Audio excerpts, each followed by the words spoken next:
Thanks for hopping on today, for taking the time to be a part of the webinar today.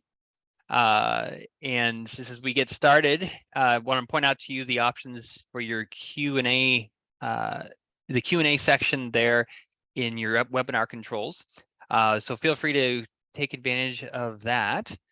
And Jacob will be manning that throughout. So whether it's a question related to the topic at hand, or if it's something else that that you've been wanting to get some answers on or whatever, so feel free to start using that throughout. Jacob will be answering those questions, and we can also follow up with you afterward as well if there's other questions, if we don't have time to cover them. And then also want to draw your attention to, I'm actually just going to put a chat message in the box that you should be able to see there. That's the link to the registration for this webinar series. Obviously you're here, so you know about it, but and you'll probably also know that there's several more of these sessions coming. But I put that there just so that in case you know of somebody else who should be here, or maybe just wasn't aware of it, or whatever, you can grab that link, copy, paste it, send it over to them in an email or whatever, so they can get signed up for the remaining ones that are yet to be following. So that's in that chat window. If you see that pop up in your webinar controls there, there's a little text field that you should be able to get that information from. So with that, we're going to jump into our topic today, and that's going to be centered on kits. There was different feedback and such, asking for information about how, related to kits as a topic to cover. And we're actually going to take this in two parts. One today a little more geared toward generally the idea of kits, and then we'll get into some of the specifics in the next session. So kind of more of a two-parter in this case. So with that, we'll go ahead and get started. I'm going to jump over here to the profile tab. So the concept of kits is to be able to draw one item and be able to get multiple items as a result. So, classic, simple example that we could perhaps use would be roof decking. So if you wanted to be able to draw roof decking, and as a result of drawing your roof decking, you wanted to have your roofing underlayment material to be specified for you to come with it. Because maybe in your case, and I'm going to make some general statements that some of you may say, well, that doesn't work or that doesn't apply. Okay, that may be true in your particular market or that specific case, but I think you'll get the concepts of what I'm trying to show here, and you can maybe see how this would work in a lot of different facets throughout your job. So let's just say that you wanted to be able to call the roof decking, the square footage of the roof deck, and you'd say, well, in my case, the same square footage should be driving the roofing underlayment. So I can just basically reuse that, and rather than having to call both and manage both, just have the software do it for you. So that's the idea of kits. Call one thing, call the parent item, and then have one or more child items be driven from that item. So let's take that example and let's go with how would we build out a kit related to roof decking, for example. I'm going to come over to the profile tab over here, come across the top, and you'll notice there's a kits tab that's up here. And we're going to add a brand new kit. You can see here in the kits list, I've got several over here. Probably if you go to ones, you will have these. Of course, you can remove any of these that you don't want. You can add in ones that you do want. Lots of flexibility there, like you'd expect. But let's say we want to add in a new one. So I'm going to come up here to the upper left-hand corner, hit the plus button, and I'm going to create a new kit. Now, I'm going to call this my roof decking with roofing underlayment. Okay, nothing particular special. Other than that, what we would normally recommend is whatever the parent application is. So in this case, since the parent application, the application that's going to drive this kit is going to be roof decking. I'm going to come down here, find roof decking, and I'll select that. We would tend to recommend, as you name your kits, apply the name in a similar fashion that it's like the same as the parent application, at least to start with. That will just make it easier for you to find them as you go to call those applications out. Because essentially these kits that you call, they're going to be basically variations or versions of an application. So when we go into the plan or to the list and we're going to call out this instead of calling roof decking, we're going to be looking for the roof decking with roofing underlayment kit. Most cases, you're going to tend to leave this box unchecked, assigned as the default for roof decking. If you're curious as to whether or not you have a case where you should use that, call us at support. We can tell you whether or not. Most times, it's leaving that unchecked is going to be best. You can use this rename field. That can be helpful in some cases, but I'm just going to bypass that and go on from here. Now, let's click OK. And now we have over here in our kits list, we've got roof decking with roofing underlayment kit. So now that we have it, we need to add in the child items. So I'm going to come up here to roof decking, and you can see here's the common kit components. We call those the child items. We call those components of the kit. And I'm going to add in a new one of those. So I'll click the plus button here. Notice that I'm not over here to add a new kit. Instead, I'm over here to add in a new kit component. And so now I'm going to add in and say, okay, this is what I want to have come in underneath it. So there's three kind of key parts here to this. The first is to define up top here the application. What is going to be the application of this child item? The second is the product. What product do I want to come in for that? And the third is the equation. How are we going to figure out how much of this stuff to send? So starting with the application, we're going to come up here to application. In this case, since we're doing roofing underlayment, we're going to find roofing underlayment here.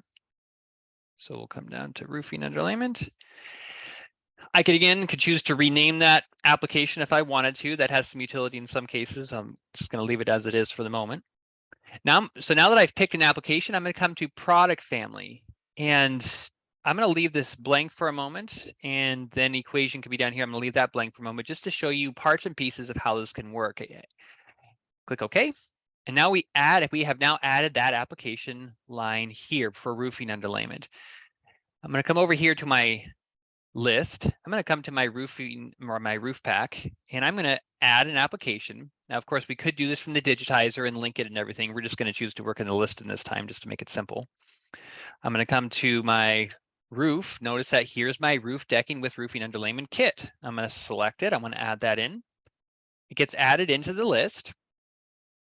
And when it does, you'll see that it comes in as roof decking. But notice the bold text. That means that it actually is a kit. And if I hold my mouse over it, it's going to show me which kit it is. It's the roof decking with roofing underlayment kit. And so if I pick a parent item and I say, oh, I want to ship 7/16, and this is going to be 400 square feet of material. Now, when that gets applied and I hit tab, here I get my kit line item. Now, right now, it's delivering for me everything that I've asked for. All I asked for back over in the profile was to have a roofing underlayment, but I didn't say I wanted any particular product, and I just said I didn't want any particular equation. So now what this would allow me to do is I could choose to come and add some stuff in here if I wanted to. I could just manually take care of this on my own. There's maybe some cases where that might be useful to you, where you don't want it to automatically give you product. You just want a line item to show up in your list that could then remind you to go and take care of something somewhere else. So that would be one way you can leverage kits.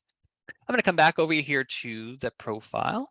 So here's, actually, I'm going to come back here. I'm just going to blank this out just so we start fresh.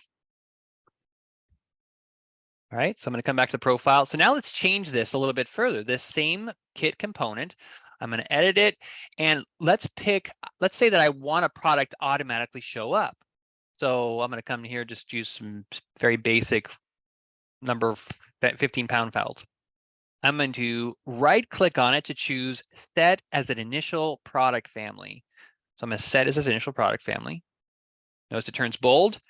Now that means that this product is going to initially show up for me. So let's just see how that operates. Click OK, come over to the plan. Oh, sorry, not plan. Come over to the list.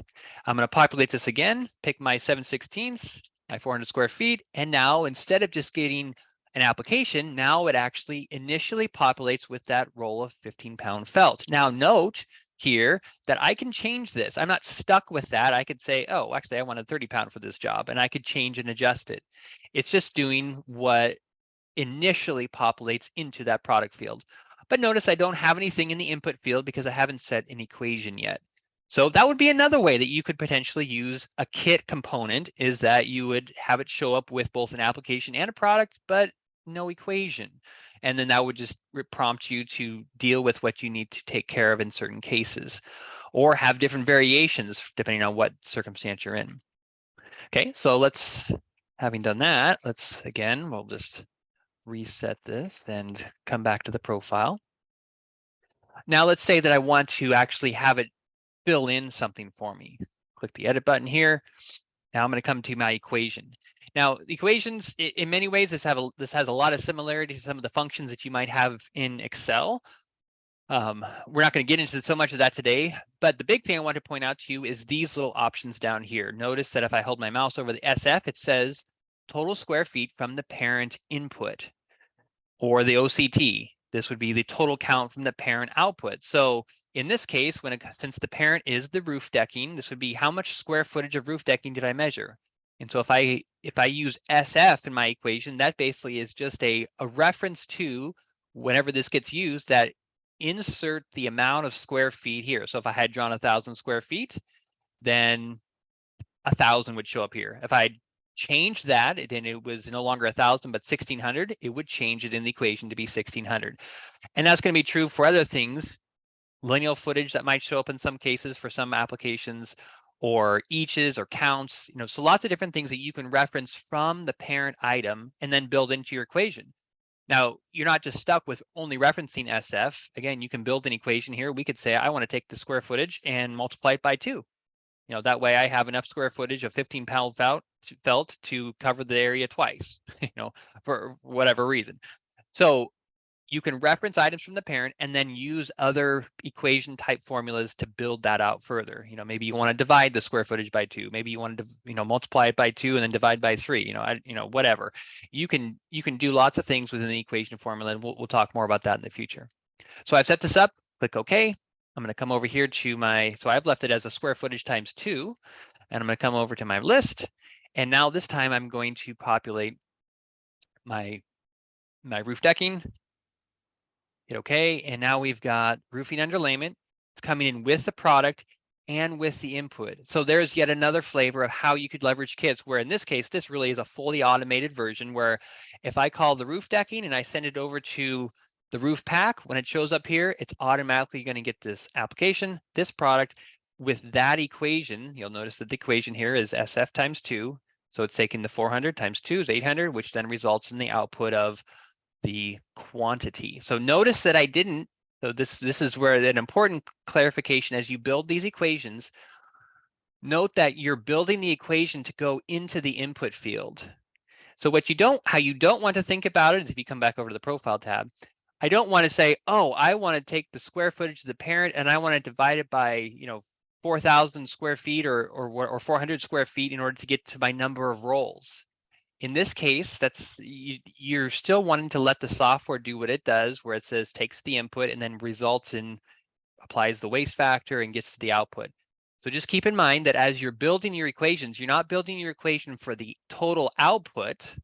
You're building the equation for what goes into the input field right here.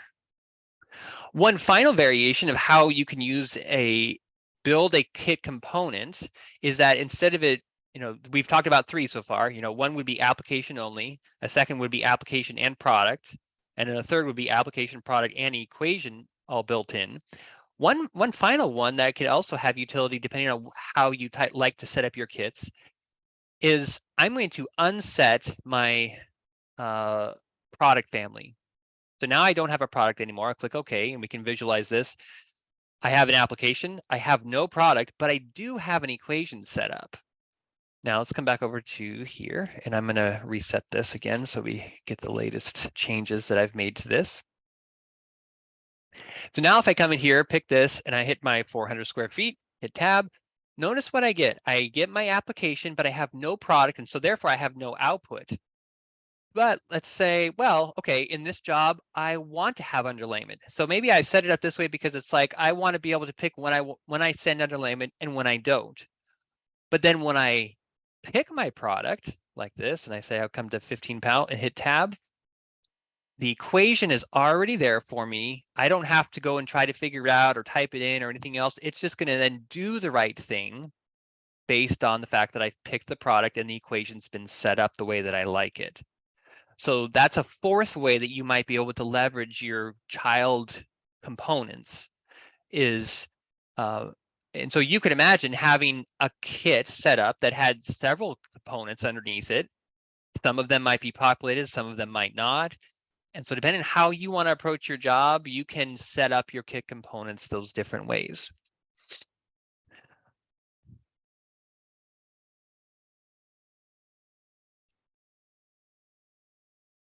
Just looking here at some of the questions that we have. So yeah, I think Jacob's answering some of those. So a couple other things that we haven't referenced here yet. One of them that I'm going to finish with today, and then there's other stuff we'll get into next time. Some more of the specifics. One of them relates to, okay, you say, well, that's all fine, well and good, where you've called roof decking and roofing underlayment, but I never ship my roofing underlayment in my roof pack. You know, that would be, you know, that always goes in the roofing pack. And so this, you know, what I've shown here, like this is not very helpful because, you know, we can't, I don't want to be shipping it there. I needed to be shipping it over there. So, and admittedly, that's a really good point, and it's a really good observation if that's what you were thinking about. But you have a lot of flexibility in kits, and this is where you can really truly expand this further, is you can direct where does that roofing underlayment actually report to. Now, I'm going to do this the manual method first. I could right click here, and I could say, I want this to report in, notice the default is roof. I want it to report in roofing. So right now, if I was to hit Control P and just view this report, you can see at the top here that we've got my roof decking material is in the roof materials pack, but the 15-pound felt now has reported out over to the roofing pack. So even though it's showing here, and if I hold a mouse over here, you can see it's going to the roofing pack. Even though it's showing here and being calculated here, when the reports get run, it gets sent over into the roofing pack. Now, that concept you can automate as well instead of just having to do that in a manual method. So I'm going to set this back to the roof pack, okay? And I'll even, again, just kind of reset this one final time here. So we're starting fresh. Let's go over to the profile tab. Let's come to my line item here. I'm going to edit it. I'm going to actually put this back to be my initial product family. But down here, the report tag, I'm going to click in here and I'm going to find the roofing report tag. Now you can create your own. That can be the same name as one of your packs. But I'm going to set this to have a pack report tag of roofing built into it. Click OK. And so now I have my item set up. If I come back over to my tab here, and come here to product, select my product for my roof decking kit that I've created, type in 400, hit tab, and now in this case, I've leveraged all of those points. Application is entered, product is entered, equation is entered, and that report tag has also been entered. And so now when I actually run the report, all that is going back over into the fields where you'd want. So now you can imagine a lot of different scenarios where you have one line. You know, one of the classic ones that we like to talk about, and you may have heard us talk about before in some of the training sessions that you've been a part of, would be the fascia board, the fascia material for a project. And I'm just to visualize it, just jump over here to the plan. You know, so like you can imagine, like if we were capturing the fascia along this back edge, if we were that lineal footage of material right there, that could be used a lot to drive several, there are many things really.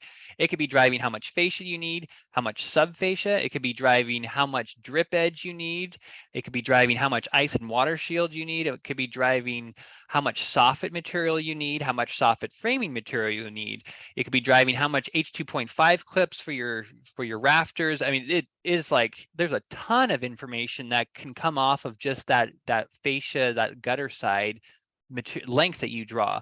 So you could have actually a very in-depth kit that you create that drives a bunch of stuff. And even though that stuff goes into multiple different packs, by leveraging the report and pack feature for that kit, you can be sending all those different parts and pieces out to the different packs that it belongs to.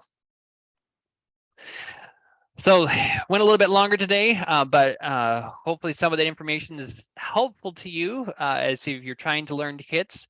Definitely we'll leave the Q&A session open here a little bit longer. If you have specific questions on areas, we can definitely answer those. Next session, we'll also be getting into a little bit more of some other specifics, some other nuances as it relates to kits. So we'll get into some of that more in depth next time. So thanks for taking the time to hop on here, and we'll look forward to helping you out more. Talk to you later.